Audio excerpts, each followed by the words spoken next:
for our donors. That's one thing.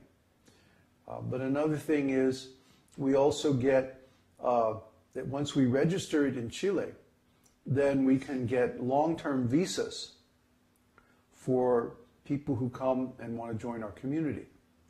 So once you're here for some time, I think you have to be here for 6 months, then you can apply for a 1-year renewable visa because of being a member of a religious community. So our religious community, it's called Esoteric Teachings Seminars because it's primarily religious educational, but it's basically a church. We get the same type of corporate structure as a church. And of course, if you've been watching our forum and following along, you have seen our project plan document that basically is the bylaws of our corporation and what we intend to do. So I'm not going to talk a whole lot about that because we already discussed that in detail. But what I do want to do is go over any questions or issues that anyone has about joining our community, because that's what this is all about. We want to get through the changes that are coming in 2012 and around the time of 2012. And we want to have a viable basis for continuing the Vedic civilization afterwards. We expect there's going to be a lot of changes. So we want to find a place where we can pretty much hole up while everything else falls apart.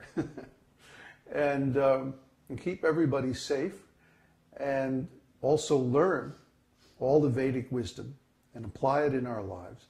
And then afterwards, we can branch out and we can travel all over the world and we can preach to a bunch of people who are going to be really thirsty for this knowledge because they will have lost faith in the materialistic civilization.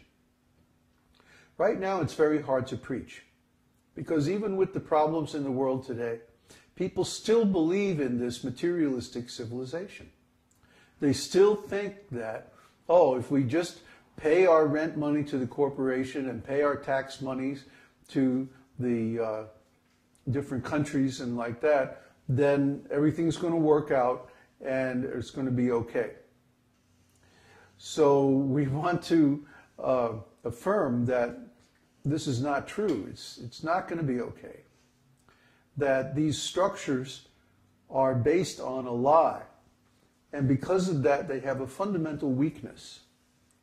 And that weakness is being exposed now. And the whole thing is going to come crashing down in a very short period of time. And people are going to be bereft of the support that they are used to having. And because of this, they won't know how to meet their needs independently. Why do we keep talking about independence, self-sufficiency? Because in our model, we are responsible for our condition. It's not that some corporation or some country or some organization or some group entity is responsible for our condition. We are responsible. And we find that when we perform devotional service activities and that we follow the principles of the Vedas, that actually God takes care of us.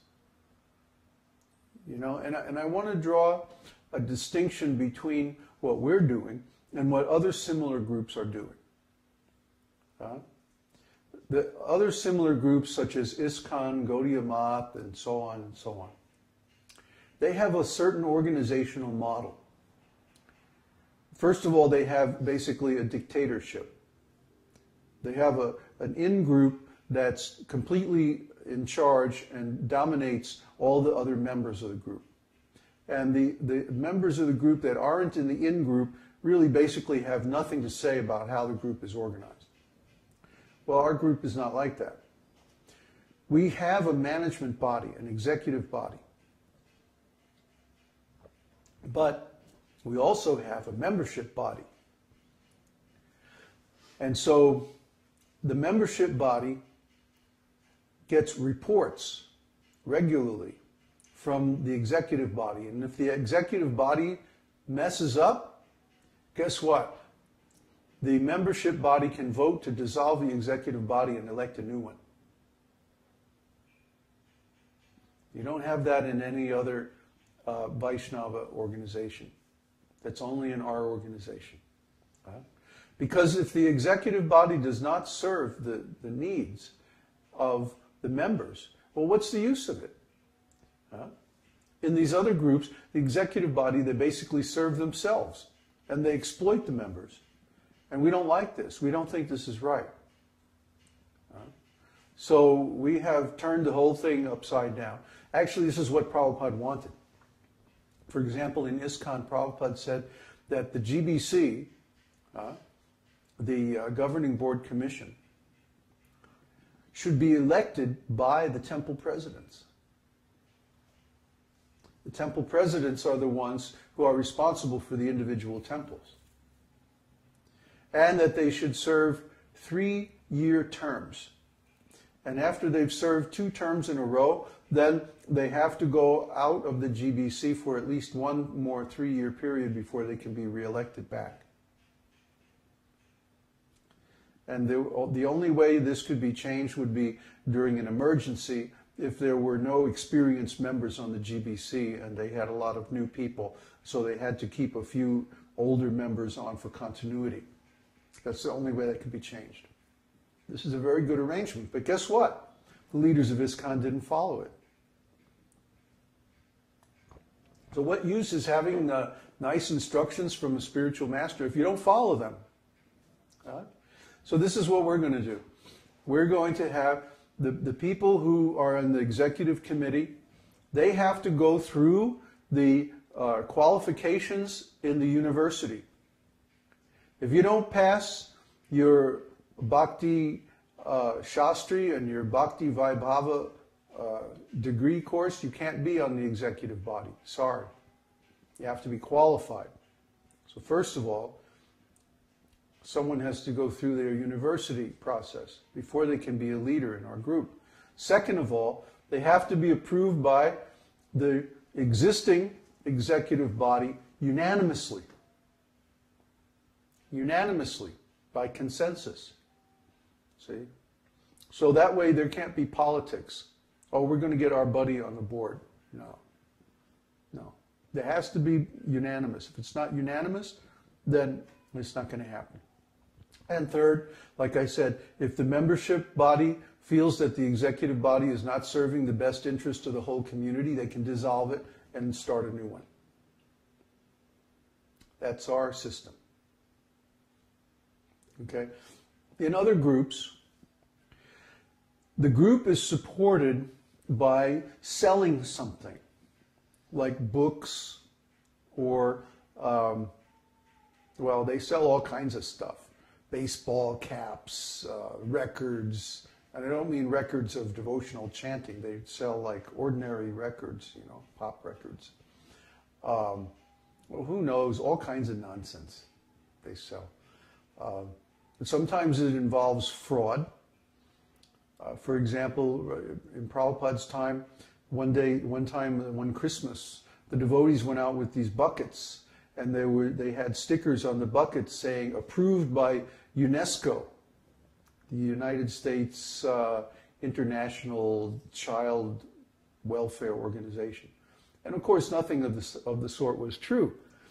They were implying that they were feeding children in other countries, whereas actually they were collecting the money just for the temple. We don't allow this. We don't approve of it. We don't think it's right that the members of a devotional organization should cheat the public. There are also a long history going way back to the 60s of temples conducting illegal businesses. And I've run into this in every single Vaishnava organization I've ever seen. And we don't condone this. We don't support it. We think it's wrong. It is wrong. It's illegal. So devotees, Vaishnavas especially, should not be doing anything illegal. And we certainly shouldn't be cheating the public. You know, the cheating book distribution, for example, at the airports, has permanently damaged the reputation of Vaishnavism in the West. And we don't agree with this. We don't think it's right. Our preaching work is affected by it, so much so that we have to be very cautious in our promotions not to mention anything about Krishna, because immediately people lump us in with the other Hare Krishna groups. And they think that we are like them, but we're not. We don't approve of the way they're run. We don't approve of the way they preach. I'll give you an example. Uddhava told me a story that one time he went out on book distribution. And he was trying to sell books, you know, about Krishna to people. This is in Mexico City, I think, right?